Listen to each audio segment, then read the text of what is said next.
All right, everybody. So, I just recently, with my brothers, watched the Harry Potter series. Everything, all the Harry Potters. We've seen the first Fantastic Beasts. I haven't seen the second one yet, but it's leading up to the third one. It's just something I wasn't allowed to watch as a child, and it's something I've always been interested in, and I don't know why it took me this long to watch them, but I enjoyed the heck out of them. What actually happened was my roommates took me to see the Sorcerer's Stone in theaters because they re-released it for the 20th anniversary. So I actually saw that one, and then I was like, yeah, I should watch the rest of these. But we're just now actually like boom, boom, boom, boom, because this new one's coming out. And y'all know I like myself some pitch meetings, and Ryan is doing the Harry Potter movies right now, so we're just gonna start from the Sorcerer's Stone. I know this video is a little old, but you gotta start where you're supposed to start, right? So, Harry Potter and the Sorcerer's Stone, pitch meeting, let's get it. 1, 2, 3. So, you have a movie for me? Yes, sir, I do. So it's based on this fantasy book series, right?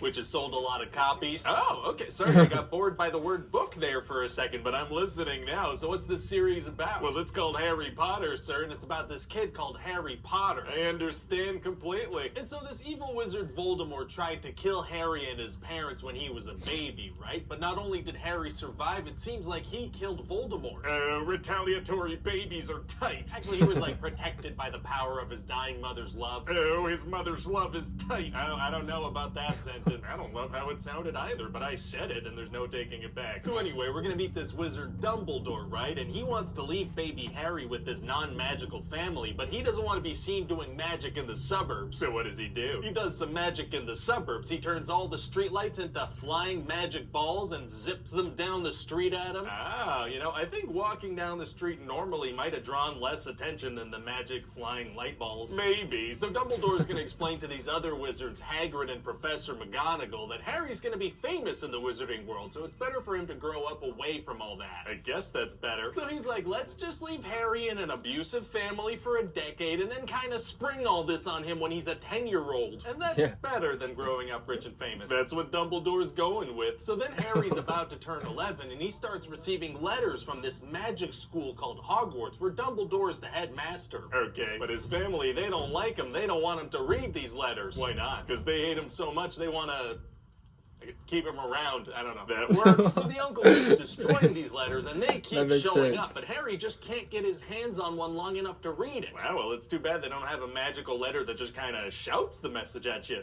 Well, no, actually, they do have that. Those are called howlers. Oh, sounds like maybe they just could have sent him one of those. Well, we don't introduce them till a future movie, so that's as good as them not existing right now. That makes sense. So anyway, then that Hagrid guy shows up and tells Harry that he's a wizard and takes him away from his family. Very exciting. So Hagrid brings him to get all the stuff he needs for school, like he gets an owl named Hedwig. Oh, Hedwig. Yeah, he's super cute. Don't get too attached. What? Oh, and also Harry has to get a wand, right? So he goes to this place called Ollivander's and just destroys the place. Does he get in trouble? No, that just kind of seems like this guy's way of doing things. Just let children destroy his stuff until they find a wand that works. Interesting business model. So anyway, eventually Harry gets on the train to Hogwarts and he meets this kid, Ron Weasley, and he's got a rat on his crotch. Oh my God. Oh yeah, no, it sounds gross, but in a later movie we're gonna find out that the rat is actually a middle-aged man disguised as a rat. Oh, that's so much worse. Oh yeah, I guess that is worse. Anyway, turns out Ron's poor, so Harry buys all the candy on the cart for just the two of them. Okay, kind of a jerk move, actually. What if the other kids on the train wanted some candy? Well, that's too bad, because Harry's rich, and rich people get what they want. That is true, yeah. And then they also meet this know-it-all Hermione, and they get to Hogwarts together. MVP oh right boy, there. And what happens there? Well, this Draco Malfoy kid wants to be Harry's friend, but he's super mean to Ron, so Harry's like, no thank you. Oh, okay, that's a nice move. Yeah, so he chooses to be friends with Ron instead, who's so mean to Hermione that she cries in a bathroom. Oh my God. So then all the new students get sorted into these 4 houses, one of which is just for the evil kids. Why would they have that? And then the school year begins. Wow, so what kind of stuff are they gonna do? Oh, just all kinds of life-threatening things. Oh, very dangerous. They also celebrate Christmas Christmas. Wizards celebrate the birth of Jesus Christ. Yeah, even though a lot of his miracles are things they learn as 11-year-olds, turns out the wizarding world developed the same religious practices as non-magical people. Huh. So anyway, throughout the movie, they start suspecting that this evil-looking Professor Snape is after this magical stone. How is it magical? Well, this freaking thing can make you immortal, and they see Snape doing kind of sketchy things, so they think he wants to bring Voldemort back to life. But kind of sketchy stuff. Like at a certain point, it seems like he's trying to make Harry fall off his flying broomstick, so Hermione sets him on fire. Holy, she just straight up murders a guy? Not just like his robe, it's okay. Oh, okay. But at the end of the movie, we're gonna find out it was actually this Professor Quirrell guy who was trying to jinx the broom, and the fire made him lose his eye contact. Why didn't he just restart the jinxing after the fire was out? I don't know. Fair enough. So eventually they find out that the stone is actually in Hogwarts, and a bunch of professors put spells to try to keep it safe. Okay. And so Harry and Ron and Hermione, they decide they need to stop Snape from getting it. So what are some of these challenges? Well, the first one is a giant three-headed dog that you need to get past to get into this little trap door in this little room. You kept the dog locked in a room for a full year? That's kind of messed up. No, it's not. Oh, okay. And then there are going to be a couple more, like a giant chess game where you have to sit on the pieces and you get attacked. Oh. Yeah, and so Ron falls from like 3 feet in the air, and then he's, you know, just kind of a big drama queen about it. Very dramatic. So now Hermione has to help Ron, and Harry carries on by himself. And how does that go? Well, he ends up finding Professor Quirrell standing in front of this mirror, trying to figure out how to get the stone out of it. Oh, okay. And then he reveals that he's actually had the Dark Lord Voldemort's face under his turban this whole time. Oh. Must have been very awkward for him to poop all year. Yeah, no, can't imagine those were pleasant for either of them. You think he ever went to scratch his head and accidentally poked the Dark Lord in the eye? You know, maybe. You think they said goodnight to each other before bed every night, or was it just awkward silence? I don't know. Maybe let's not think about this too much. Oh, okay. Anyway, so then the stone magically appears in Harry's pocket because of the magic mirror. Oh, wow. Wow, so now Professor Quirrell comes after him. Oh man, it's gonna be tough for him to defend himself against a full-grown man and the tiny face of a dead man. Actually, it's gonna be super easy. Barely an inconvenience. Oh, really? Yeah, it turns out his mom's love is like super plot armor, so he turns Professor Quirrell to dust just by touching him. Oh my god, he kills a teacher? He does, yeah, and so that's a happy turn of events. This child took this man's life very easily. Jeez. So then Dumbledore explains to Harry that this mirror had a spell on it where the stone would only transfer to somebody who wanted to find the stone but not use it. So that's why Professor Quirrell couldn't get it. Exactly. Wow.